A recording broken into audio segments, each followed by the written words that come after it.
Hello, welcome to Garibaldi Red. Nottingham Forest have been 3-2 at Old Trafford on Saturday after racing into a 2-goal lead. Joe Worrall was sent off and Marcus Rashford won that decisive penalty.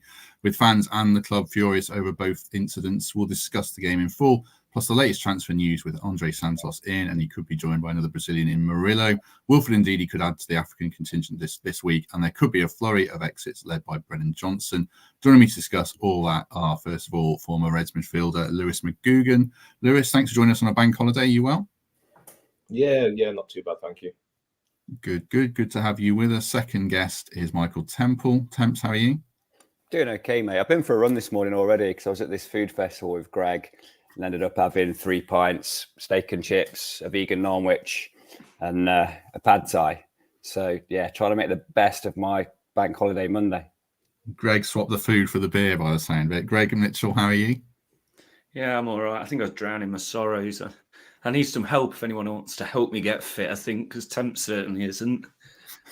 Well, not helping. Not fit. Not fit or not helping. Both. Greg's made some drunken notes, which he's not allowed to read out after last night, but hopefully he's got some other thoughts formulated. In fact, we'll start with you, Greg, because you were there, as was Lewis. Give us just some overall summations, and obviously we'll get into refereeing and all the decisions, but just overall, what's your feeling walking away from the ground?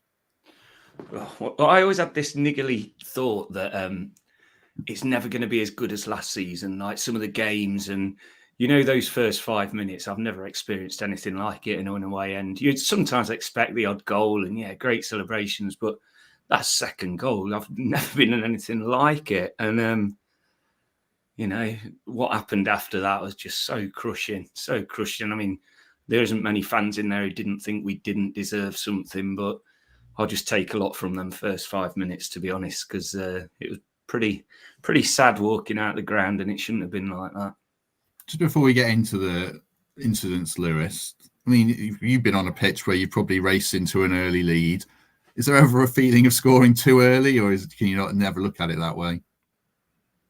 Yeah, it's one of those things. I know it's sometimes not nice to have that kind of mindset or thinking like that, but the players and manager would have had a game plan going into Old Trafford, going into Manchester United, and normally when you go to them big teams and big ground, it's just try and kind of keep everything tight for the first 20 minutes and just build yourself into the game and just not give yourself kind of a mountain to climb as early on.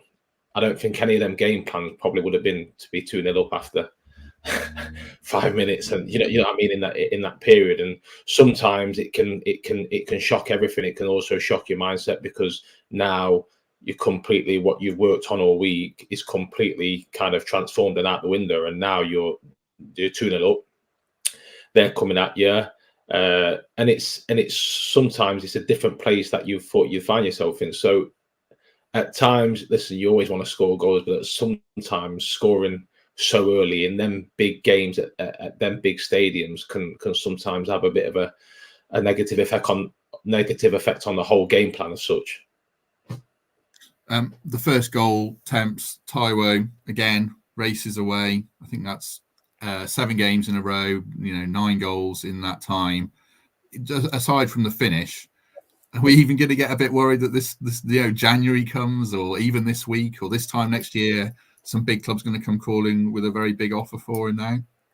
I don't think so. I think he's asked for the season, but there was so much to do with that finish. Innocuous flick, really, from Gibbs White into space. He turned the burners on, didn't he? And just got that first touch in behind Rashford. Perfect first touch. And then he just took 1 or 2 too many. If you watch the replay as well, Rashford turned the burners off. I think he'd actually made his recovery run as Taiwo kind of steadied himself to shoot, took 1 touch too many, even took the keeper by surprise, who was sat down by the time he managed to almost fluff it in. But no, I think he's ours. I think he's our out and out first pick at number 9. I think he's disproved any doubters, perhaps myself included at the start of last season, who saw the best of him in the box, but also saw that slight clumsiness and his manner, and the fact that he was struggling, wasn't he, and blown up after 65, 70 minutes. But that run of scoring is truly elite.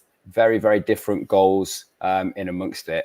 And I think despite the slight delay when he got past the penalty spot, that has to rank amongst the best yet. So much to do.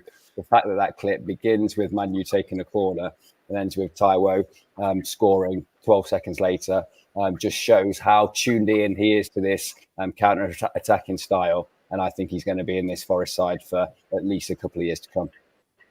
And then, Greg, 2-0 up. Willy Boly scores this face, which is absolutely heroic. I love when any player does that. And I thought he had a great game and was actually our man of the match, to be fair, for me. At that point, do you feel it's on, or are you still, it's so early in the game, you think, oh, it's, you know, they're going to get us back eventually? No, we all knew they were going to come back, but it was more the fact that we'd got to that point, like, yeah, scoring too early or something like that. But I mean, the first goal, just, there's nothing better than seeing a striker have the whole of the pitch to run at. And I was on my seat already knowing he was going to score. And I think that's a sign of how we've come on. You're more confident in our players already. This time last year, you'd have been looking behind your hands thinking, oh, God, he's going to miss this. But he didn't. It was a great goal. And the second goal, you know, good free kick, good play to get there, brilliant crossing from Gibbs-White. And yeah, I mean, I think Boly was more shocked than any of us. It was just superb. And we did all right after that. We knew we couldn't keep attacking, but we did. We shored it up and we absorbed so much of their pressure. But obviously other people had other things and it just didn't go our way. Let's keep saying we'll get to we'll probably do it chronologically and get to the referee in a minute. The 2-0 up, Lewis, was the one time I thought Forest made a bit of a mess of it. They just couldn't keep the ball. I don't mind them sitting deep, but there was the quality of their passing seemed to be so off for me. They just kept turning it over. Was it a case for you of Forest sat too deep, or was it more of a case of they've got to be better with the ball to see out a lead like that? Yeah, I think on the overall, I think that once the managers and the players will look back at it, I think that in terms of possession, in terms of when they had the ball, I think they kind of lost possession quite easily at times and have to maybe be a bit better under pressure of keeping that ball. But I also think the kind of the narrative that I heard on Saturday about was dropping too deep. Sometimes you can't help it. You've got to understand that you're at Old Trafford, Manchester United, good players, got at that point 2-0 down, got nothing to lose. So they're going to be a bit more cautious than they originally was. And they've got good players, good individual players. Even though as a team, I still think that they are miles off where they want to be. But sometimes you just get pinned back and it just becomes a bit of an onslaught. And you try and get out. And Taiwo obviously then dropped 20 yards deeper and you pretty much got all 11 men in one half. Their centre halves are pretty much kind of passing out the halfway line. Some, like I said, from the sideline, the manager will be telling them to try and push up. But sometimes when you're just under that much pressure and you've got the crowd involved and they get a few attacks and it's really hard to get up. And the moving side to side, up and down and trying to keep in that kind of shape is so tiring mentally and physically that you just revert. Sometimes you just naturally just drop because that's your comfort zone. Your comfort zone is just dropping a little bit deeper and sometimes that just happens. I think it made sense anyway to starve Rashford of space in behind. And we saw like West Ham go to Brighton with 18% possession and score 3 great goals. I do think it can work. It was just that spell where I didn't think we kept the ball well enough because we did it 2-1 and we were right in the game otherwise. Obviously, they're going to create chances. I thought Fernandez was excellent. Obviously, we'll get onto his involvement otherwise. But in fact, let's do that now.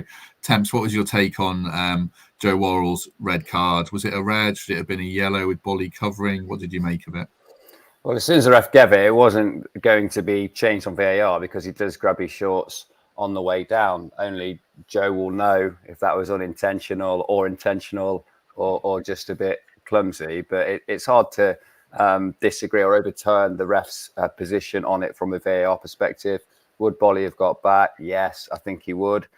Could Joe have stayed on his feet and applied pressure in a different way, eased across him?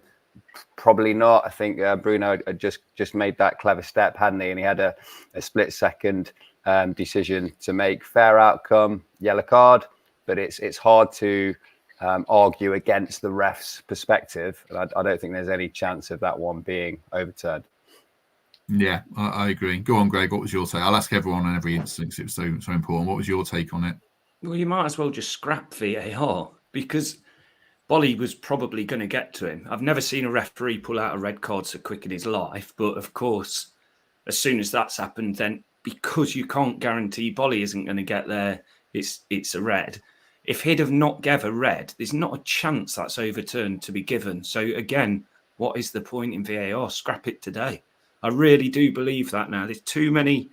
It's now benefiting the bigger teams, especially the Man Uniteds, and you can't avoid it. Like the Wolves situation, that was an absolute disgrace. And then there's these two things this weekend with us. It's always going to benefit the big clubs at the big stadiums because the referees get excited, just like we do when we're there. It's a different atmosphere. And if VAR isn't going to then correct the decisions, because for me, it's not a red card, Boly's getting there.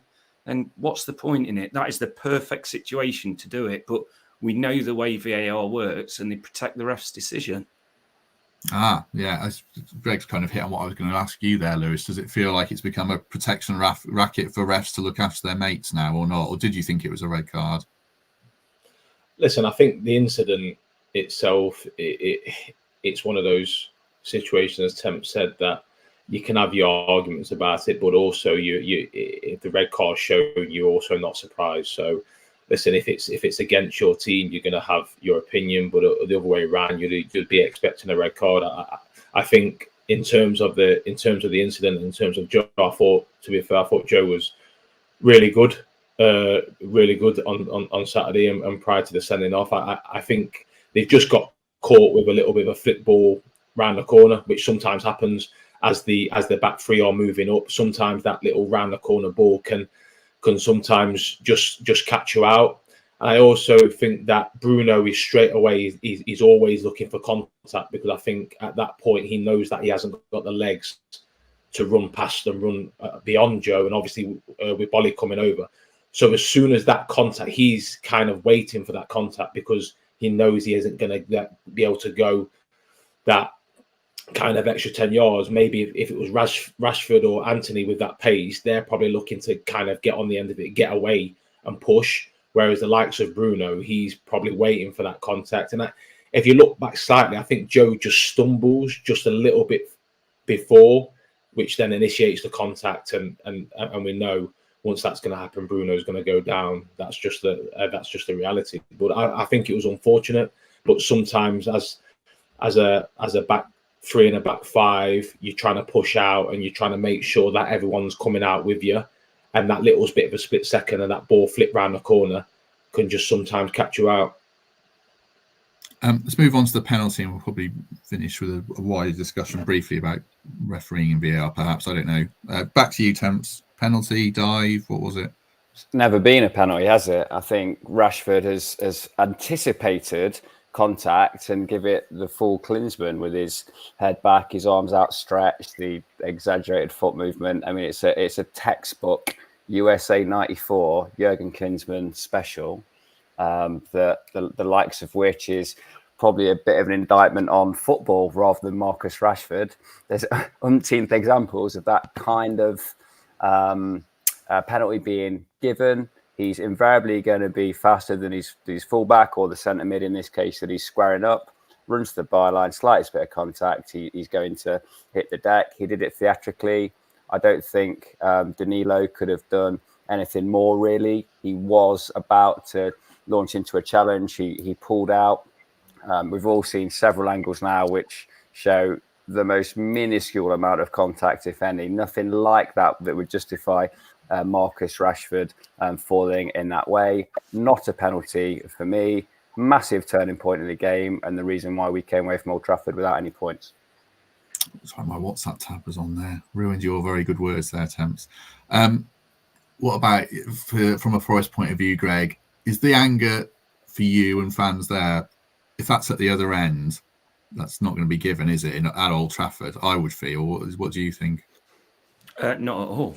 I mean, there's so many annoying things, and if you watch Match of the Day, it was a clear penalty, wasn't it? The way they edited that very cleverly, but it wasn't a corner in the build up to the penalty. It's all these little decisions that then build up to the big one, and if if VAR is going to show you things, then how far back do you go? Because it should never have been in a position to be given in the first place.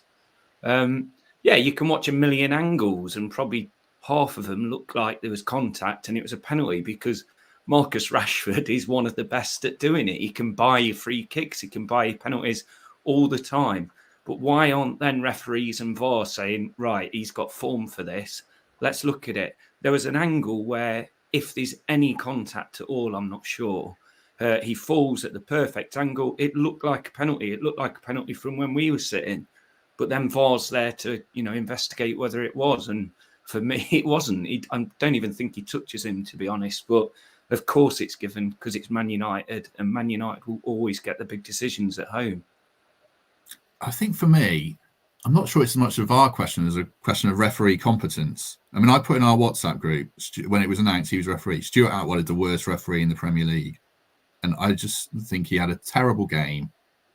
And as soon as Rashford went down, he was giving that penalty. And he was typified when two of our players ran into each other and he gave us a foul. And Rashford actually booted away and got booked for it. Because I think Stuart Atwell is not up to the standard of a Premier League referee. What was your take on the penalty, Lewis? Well, just prior to that, I'd just like to mention I've only had one red card in my career, and funnily enough, the one referee who gave me that red card was Stuart Atwell. So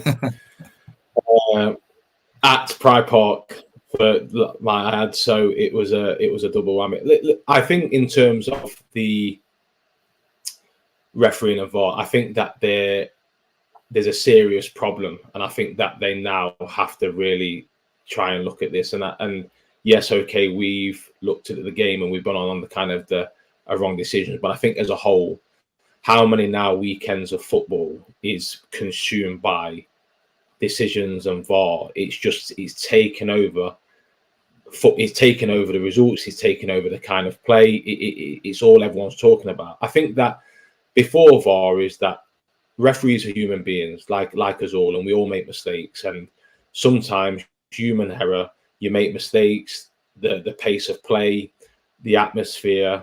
And sometimes referees have made mistakes and they see it from one angle and they've got to make that split decision and get it wrong. For me, VAR was supposed to be brought in to kind of understand that their mistakes will still happen. But now they're in a studio with calm, with none of the outside noise. They've got different angles. They can slow it down.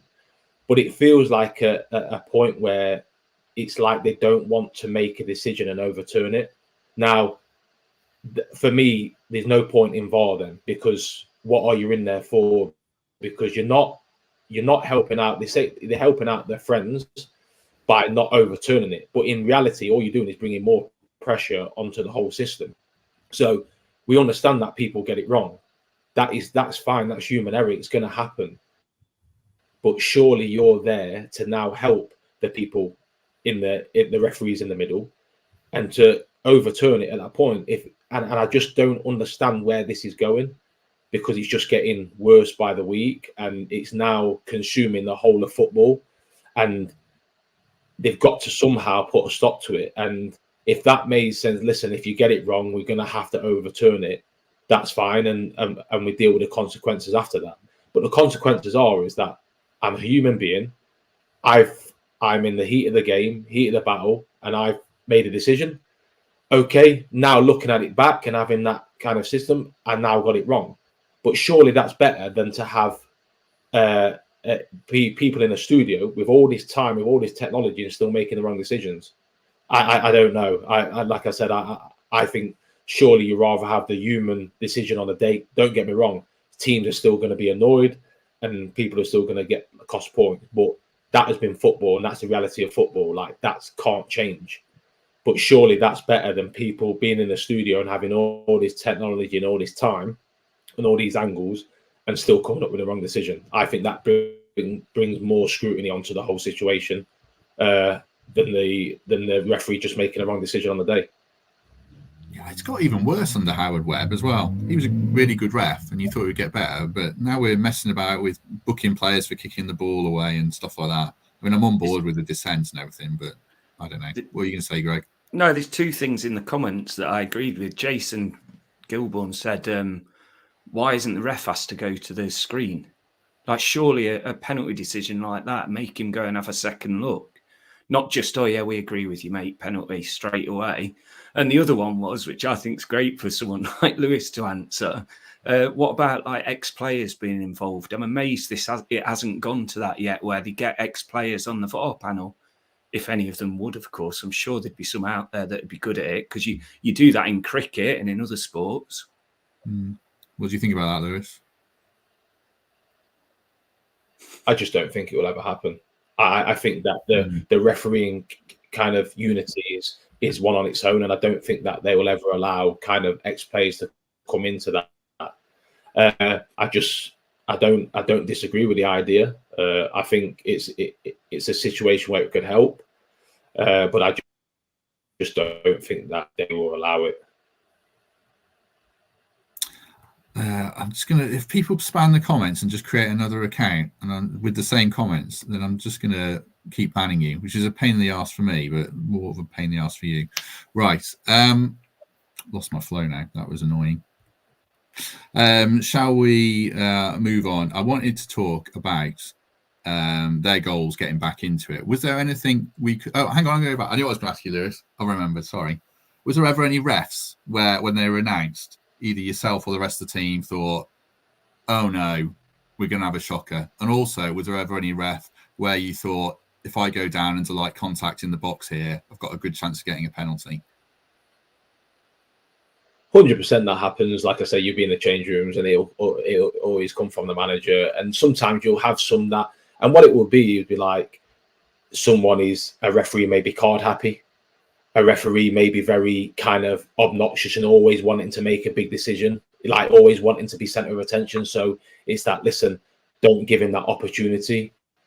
And so that 100% happens, that you'll see the officials and you'll kind of have that feeling of them. But there's also some refs that you get, and I've had, and you think to yourself, yeah, you know what, fair play. Because the biggest thing about, and a lot of players that you'll say, the biggest thing is that as long as you can talk to them and have a conversation with them, we're all going to this kind of thing that referees had. They're so on the pitch, they don't want to, and even to manager, they don't want to talk. They're rude, they're disrespectful. You're trying to have a conversation. They put themselves on this pedestal, and all it does is just bring tension. Whereas the best referees, they have a conversation, and even if they make the decision, they go, "That's the reason why I've made it, Lewis. There you go. Deal with it. Get on with the game." And it's just simple. But it's the ones where you try and speak to them, and they're looking at you like, "Stay away from me. Listen, you past the zone," or straight away they just give you that reaction. And as players, it just causes that animosity. And eventually, in that game, there will be a tipping point where something will happen. But it normally comes from an incident that they haven't controlled properly, which just makes everything adds fuel to the fire. So it definitely does happen in terms of before games. You look at the officials, and good or bad, you'll have your own personal opinion, and the manager will. I'm going to move on. There's so much to get through today. We've got lots of transfer stuff as well. Temps, was there anything you think we could have done better to prevent any of their goals? Specifically, the second one I'm thinking of, was that Brennan got isolated. Was that an error on his part, or was it just clever from United? Several examples in the recent games against Man United where Bruno Fernandes is just on a different plane of thought. I'm thinking back to the dinked free kick at the City ground onto Christian Eriksen that nobody else was on the same wavelength. He took a free kick to Dalot when everybody expected him to shoot after the Worrell incident, where even his own teammate was fast asleep, but he created a clear goal scoring opportunity. He just thinks in a contrarian manner. So everyone's set up for that cross. Fernandes is unmarked, with Brennan Johnson being a one-man wall 10 yards from him. He knows full well that if he plays that crossfield ball to Marcus Rashford, the next step for him is to make a diag behind Brennan to cushion the ball down for what's basically a tap-in at the back stick.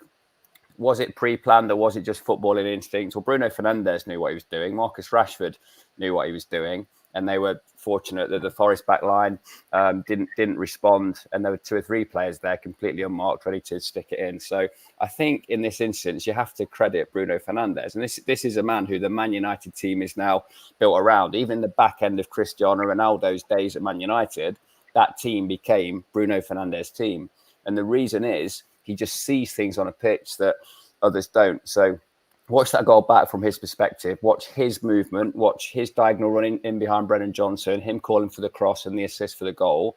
I think there's 3 or 4 moments that he's had in that passage of play where he's conjured something out of nothing. So as a football fan, I'm just in awe of what Bruno's done there. As a Forest fan, deeply frustrated because we didn't defend it effectively. The ball was played in behind 3 or 4 defenders who had rushed out to try and close down the Marcus Rashford cross and had lost their men. It was a very, very difficult, well-constructed goal, made to look very simple because of Bruno Fernandes' level.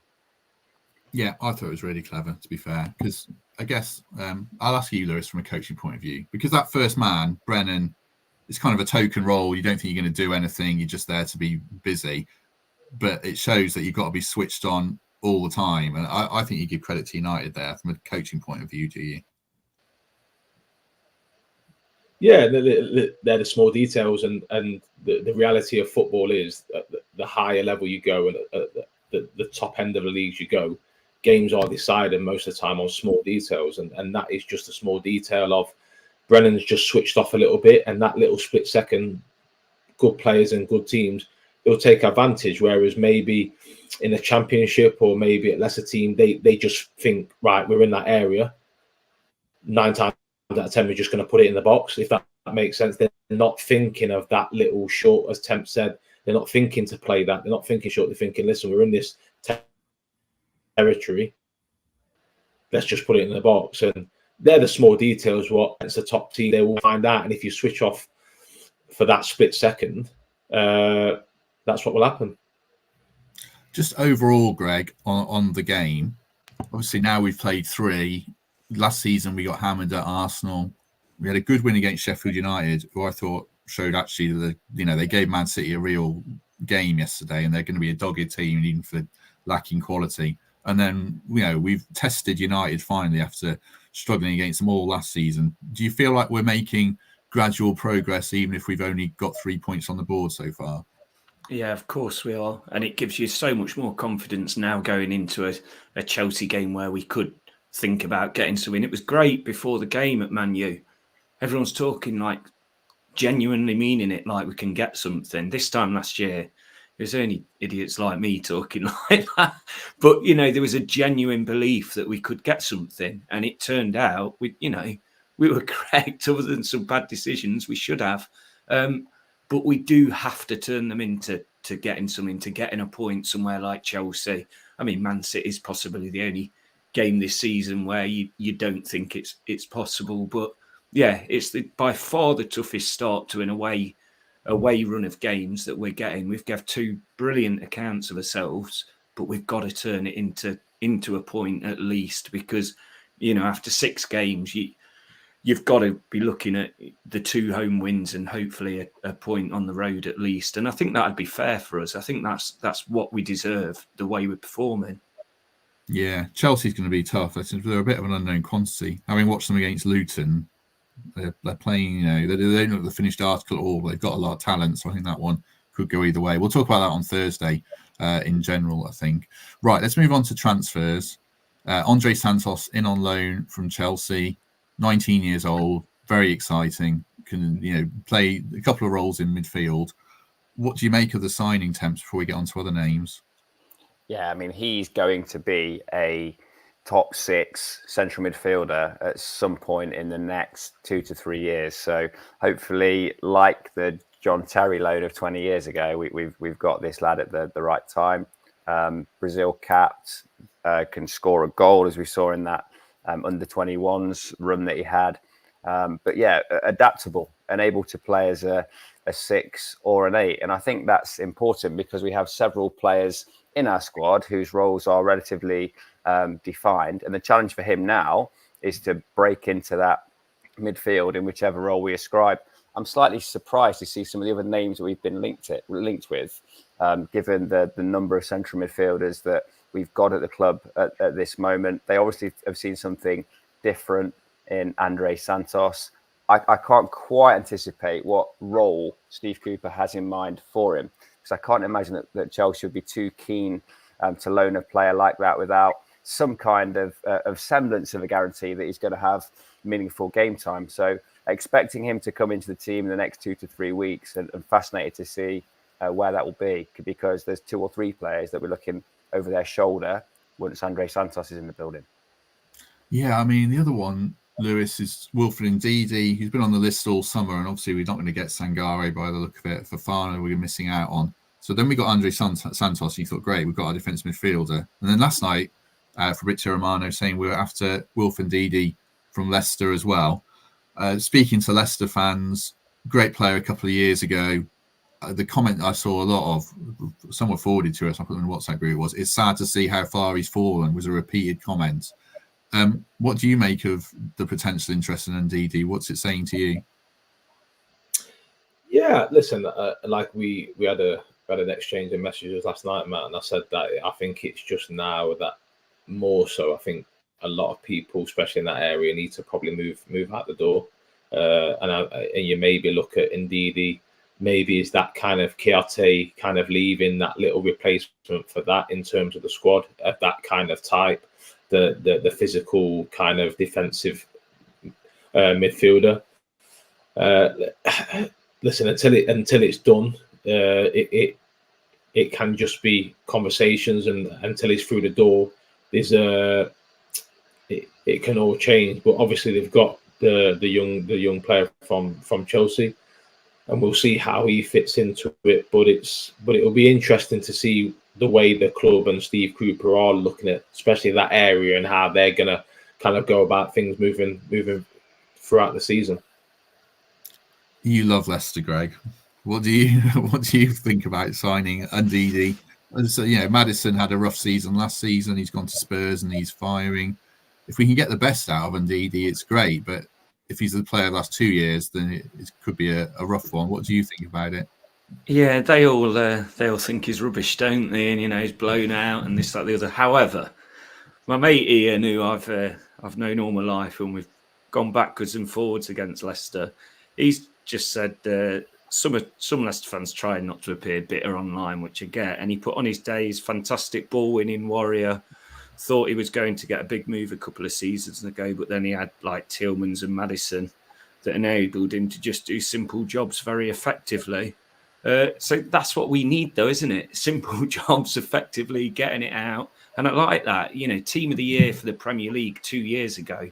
You don't suddenly become a rubbish player. Of course, they're going to say that. I'd be saying that, about Johnson if he goes elsewhere, to my Spurs mate saying he's not up to it. But it's a lie. It's just the way football fans are. So I think it'll be a shrewd bit of business. It'll be a shrewd signing. So I'm all for it. He's certainly not suddenly become a poor player.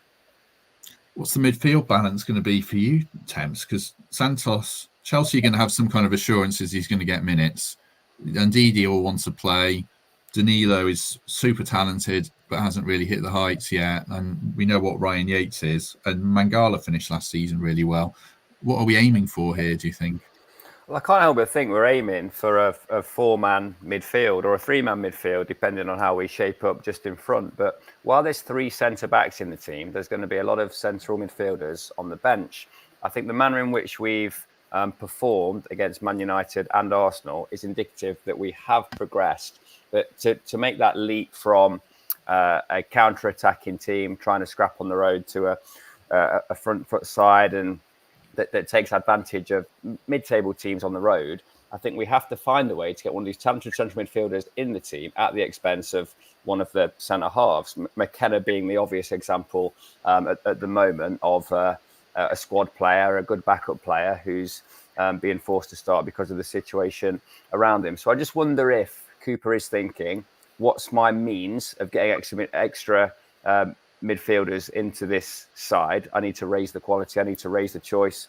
I need to raise the levels of those that are available to me. So if that becomes a 4-5-1, which I think is far more likely than a 4-4-2, maybe with Gibbs White in that his preferred role, just off Taiwo, then we're going to see the benefit of these players. But while we play 5 at the back, you're going to have 3 or 4 of your more talented central midfielders sat on the bench, even after we've cleared out the likes of O'Brien, Freuler, Shelvey, 1 or 2 others that are being mentioned. So yeah, I think Cooper is asking himself, what do I need to do to play a back 4?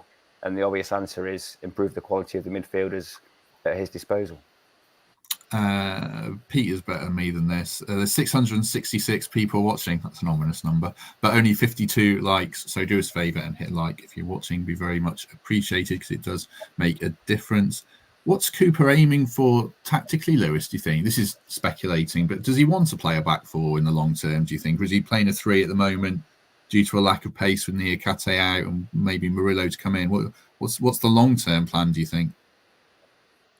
Listen, I think at this point in time is a bit of needs must, even though he will have his plan and he'll have where he wants the team to be and how he sees the team shape up. But I think a big thing would be kind of it needs a transfer window to kind of come and pass, and once that's kind of that's shut, then it's a case of now you can really implement what you've got. You know that the personnel that you're going to have, and then you can kind of work from there to the plan that he would be kind of had throughout pre-season. But I think at this point in time, obviously maybe a few injuries, not sure. Then you've got the when you look at the fixtures at home, if you think Sheffield United, okay, probably favourites to win it, then you look at Burnley and these teams. So you've got kind of one end of the scale at home, and then all your away games at the top team. So it's like it's 2 kind of different ends of the league. So maybe you can't play the same against Sheffield United as you do against Chelsea next week. That just won't happen. So I think also the fixtures may have to do with it at the time, how they've come and the schedule of that. But I think that over this kind of next couple of weeks, a lot of a squad will get finalised, ins and outs, and then then him and his staff can really have that solid kind of base and really then put to work exactly the way they want to go, at least till January as such. Yeah, transfer deadline is Friday. Obviously, Forest have got Burnley before then in the Carabao Cup. So there's going to be lots of more deals, we think. Murillo's a player we don't know much about. I've watched the YouTube videos of him and he looks an absolute unit. I wouldn't argue with him, certainly, but he's quite young, only played 27 career games.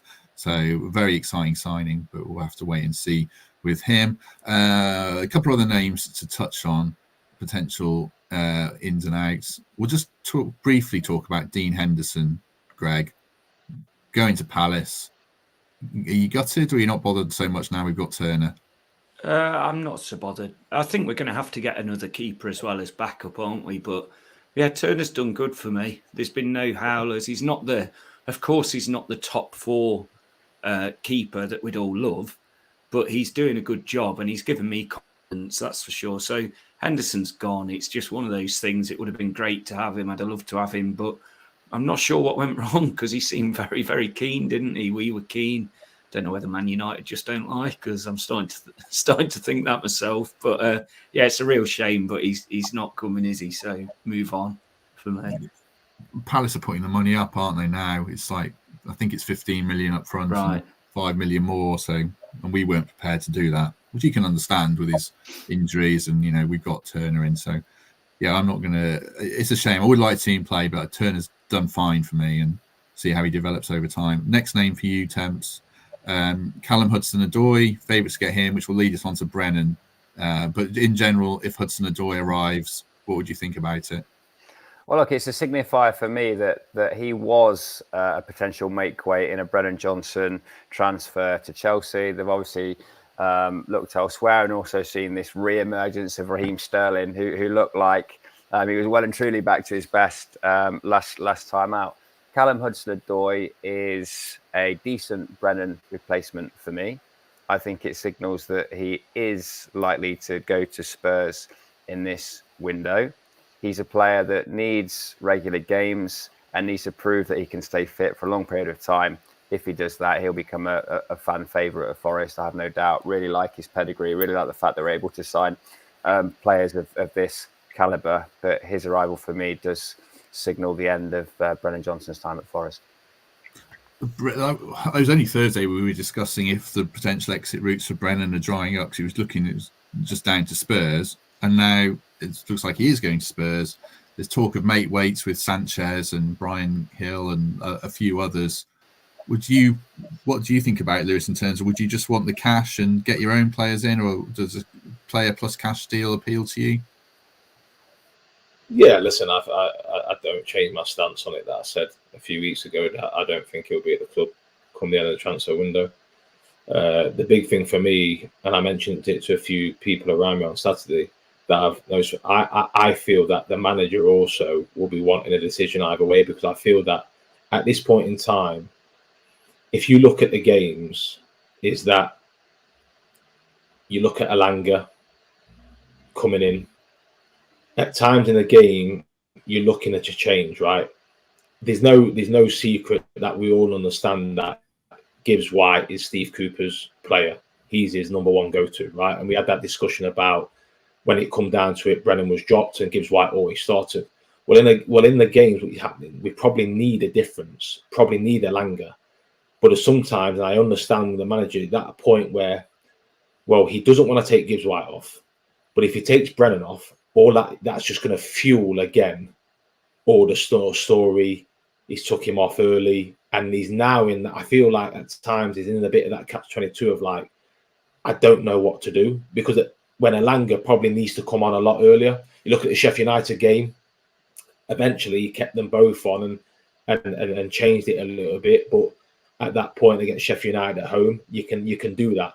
But when it's that like-for-like swap, I think he's struggling to kind of do it early, because I think it's just, if I take Brennan off, it's just going to fuel more situation about him leaving the door. It's going to bring more kind of storylines around the club. It's going to make this story even bigger. So I think for the manager's point of view, he just wants an end. Like, is he staying? Staying, that's it. Well, at least till January, he's staying put. If not, he's going to leave. And I think that's the kind of best scenario and the quick scenario. Hopefully, come Friday, that will happen either way. Because I think Elanga's come in, but I think we can all say that he hasn't really had a lot of game time. He hasn't really been able to really put his mark on it yet. And I just think that's probably more of a problem right now for the manager, that he just wants a solution to happen. And luckily enough, this week is the end of the transfer window, and we'll get that either way. Yeah, and I hope it doesn't drag to Friday night. It'd be better to get it sorted before then, ideally. Two quick follow-ups from that. First for you, Greg. I thought Brennan had a really good first half on Saturday. Not so much second half, but he's conducted himself very well through all of this, hasn't he? Yeah, he's been the ultimate professional. It'd be so sad to see him leave, because, the academy players, they're becoming less and less of them, aren't they? And you can imagine we're going to get another centre-back in, which will probably move Worrell out again, so we'll see less game time for him. And I don't think it's Brennan pushing for a move, is it, by the sound of things? And my mate, someone in the comments was just saying, I think it was Graham, has anyone done the calculations on FFP? And you can see why we do have to have this move.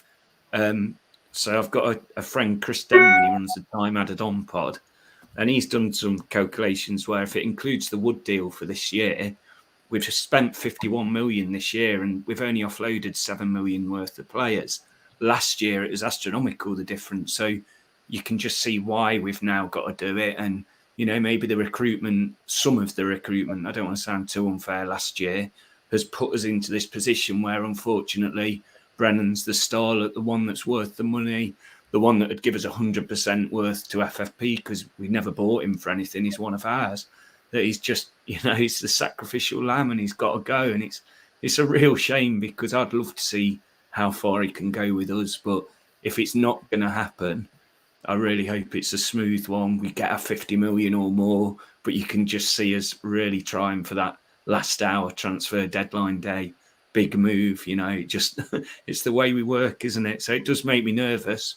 If we keep him, God knows where that puts us for the financial fair play stuff. And if he doesn't go, or if he goes too late, then it could make us struggle getting someone in. Yeah. I do worry about people playing amateur accountant. We don't know. We don't see the books. So I would assume Forest know exactly where they are and where they need to be. My worry would be we end up kicking the can down the road and have a fire sale in a year and end up looking like Wolves. But that's probably a question for another day. Temps, anything on that? And also, if Brennan goes, any worries about where the goals are coming from if Taiwo's form dries up or he gets injured? Yes. Brennan Johnson is an idyllic player for the style of football that we play at the moment.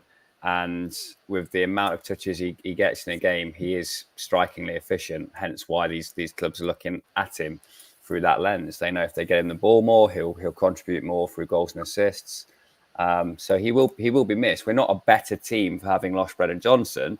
We just have to accept that it doesn't necessarily make sense to have a single £50 million asset in a team that needs improvements across the board to get to where they want to be.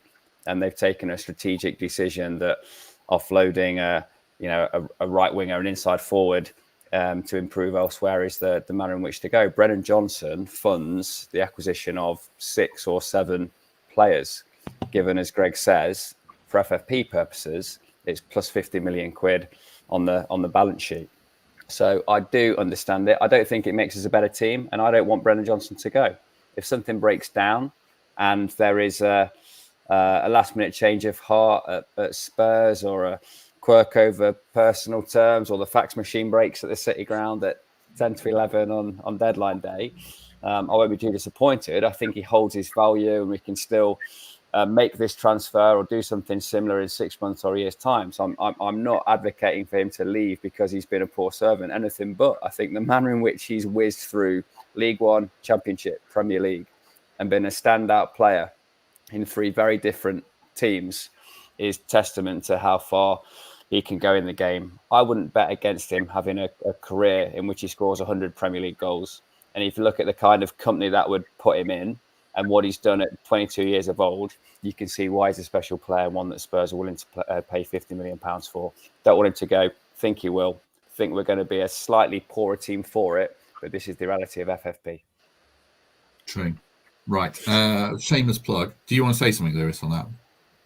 Yeah, I think, like I said, I think the biggest thing about it is that players going and players leaving is a reality of football. I think the big thing now is the pressure is on the recruitment side. Now, if you look at Brighton, for example, look how many players Brighton have lost, but their recruitment to replace has been that good that it just kind of falls into place. Like you're going to lose players, and when players get sold for big money, like we're talking about Brennan, that's good for the football club. That means the football club is doing the right thing. Sometimes you can't hold on to these players, but the thing about Brennan, it's not been a secret, has it? There's not, and that's why for me the recruitment side has to be spot on, because it's not been a secret that there's been interest. It's not been a secret that he might go.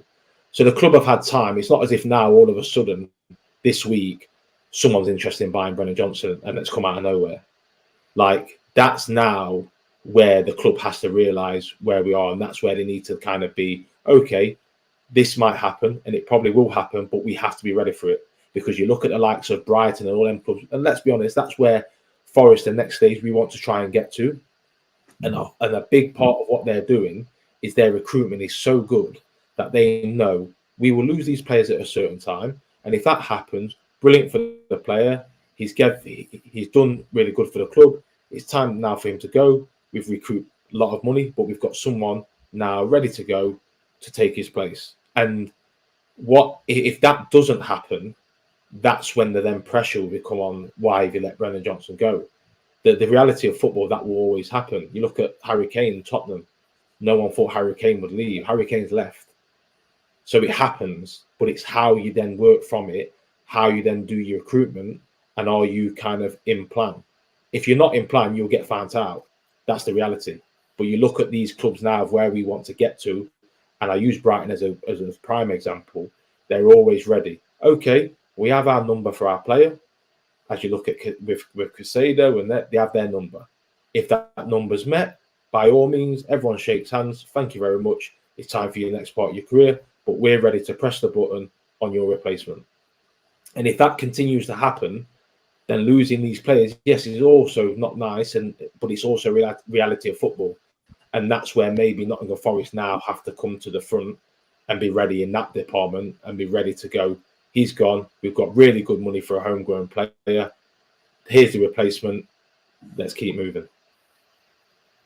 740 people watching. So shameless plug that I should have done at the start of the show. I mentioned on Thursday about the Football Content Awards. It'd be great if you could vote for us for Best Premier League Podcast after being shortlisted last year and missing out.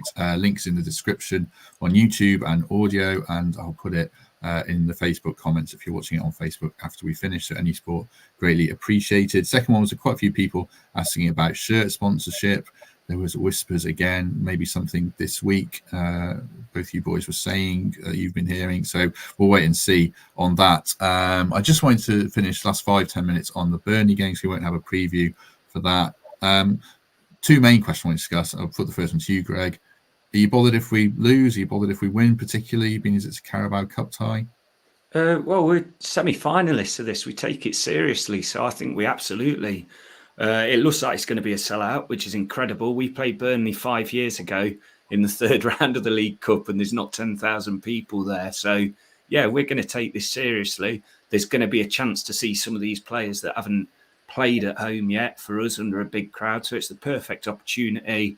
I think we've got a very good chance of progressing again, as long as, you know, the draw goes our way. But, yeah, we will go for it on Wednesday. I'm really looking forward to it, sitting in a different place of the ground for once, and it should be a great day. We had a brilliant run last year, and we should be going for it again, and I'm sure we will. Yeah, so I was going to go to that, or try to. Okay, perhaps not. There you go. Temps. One thing I would like to see us see is play a back four, because if McKenna's out injured, we're running really short centre half, so I think I'd like to see us play a back four. Any tactical selection preferences for you? Yeah, me too, just because it allows us to get players on the pitch that can unlock the door, and it's a bit more positive, isn't it? I mean, look, I haven't changed my view that there was one task this month, which was to beat Sheffield United at home. We did it. There's one task in September, which is to beat Burnley in the league, and I'm confident that we'll do it. Where we'll start to motor is that run in October. I think we play Brentford, Palace, and Luton in successful Premier League matches. And by that point, I hope we've found our formula. We've settled into a team. The window's closed. There's no more comings and goings.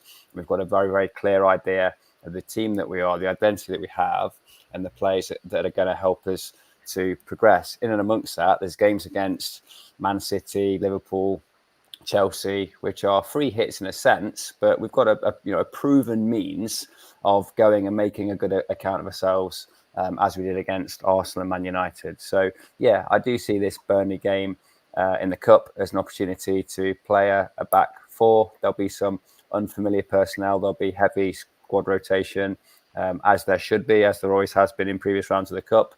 But there's more than enough quality in this Forest squad now to put out a rotated side without us being too concerned. So, yeah, what would I like to see? A win, obviously, but I think a back four and getting the likes of Elanga more involved will be a positive for the players, a positive for Steve Cooper, and something that the fans want to see as well.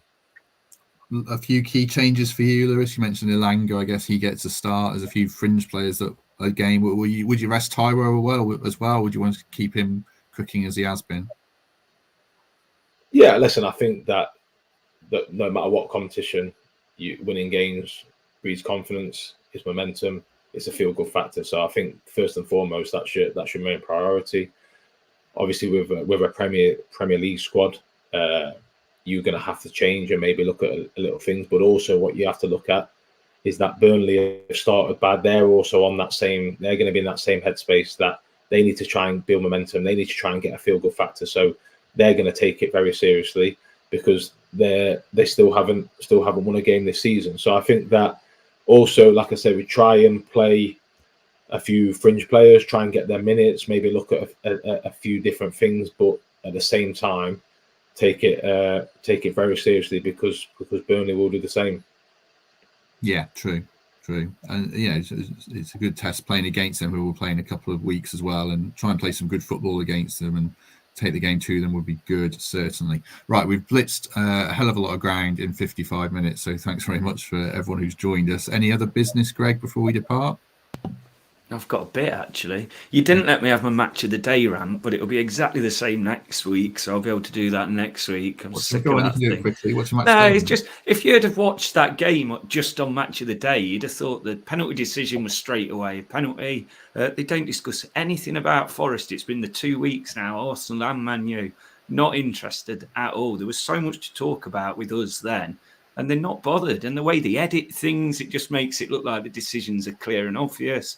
Just sick of it. They were even showing the crowd pics from the Arsenal game instead of the Man U game, making it, I don't know, just sick of Man U. But anyway, sick of match of the day.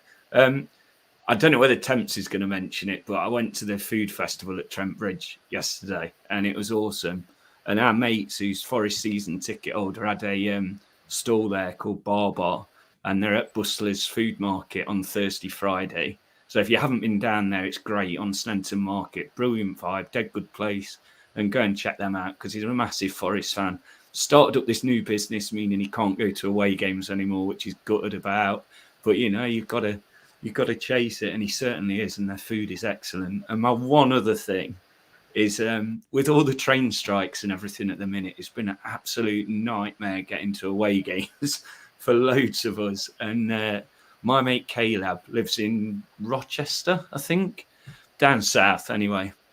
We met him after the game in Manchester, told us his tale of woe about how he got here.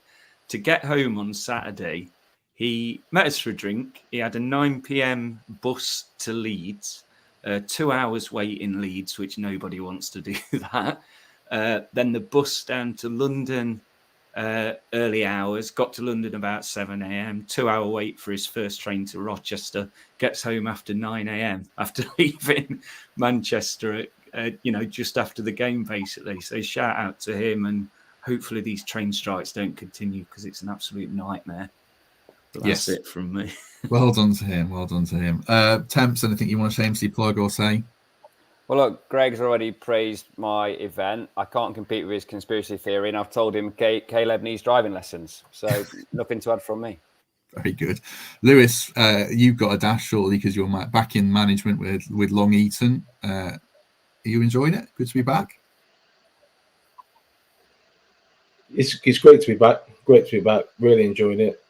Tough situation, but like I said, that we have to embrace it and smile on the face, and it's a great opportunity to be involved in what is a fantastic football club. Means a lot more to me with it being local and where I grew up. So yeah, like I say, we're in a bit of a tough situation, but I mean, we was under no illusions that it was going to be that. But at the same time, we've got to embrace it and smile on the face and keep going. And because, like I say, this is what keeps us going. We love football, but also it's really nice to be a part of what is a great community club, and that's for me is really important. Yeah, absolutely. They're in the Southern Premier League, people didn't know, and basically we're building a squad from scratch after promotion. So a tough task, but good luck with it. Right, I think we'll leave it there. I assume you don't have anything to plug, Lewis, shamelessly, do you? Do you want to plug your soccer business or anything? No. I'm like I said, I've got a lot of very, very busy, hectic time at the minute, so it's just kind of hands on deck, and as soon as we finish this, it's dash, and hopefully a good day. Yeah, absolutely. Well, we have finished this now, so thanks for everyone who watched along. Loads and loads of you in the comments. Like I say, give us a like, do subscribe, and do vote in the Football Content Awards if you can. It certainly all helps, and Greg and Temps would love a night out at Anfield because that's where the awards are. Right, have a good few days, everyone. We shall be back on Thursday post Burnley game, looking ahead to transfer deadline day, and possibly on Friday as well. I'm not sure. We'll see how mad it gets with the deadline. But in the meantime, Greg, thank you very much. Cheers, mate. Enjoyed that. Temps, thank you. See you soon, fellas. Lewis, up for what's the Long Eaton's nickname? No, it's just Long United Football Club. That's the most. Well, we can't say Up United after today, can we? So yeah, come on, Long Eaton. Right. Thanks very much, everyone. Have a good few days, and we shall see you soon.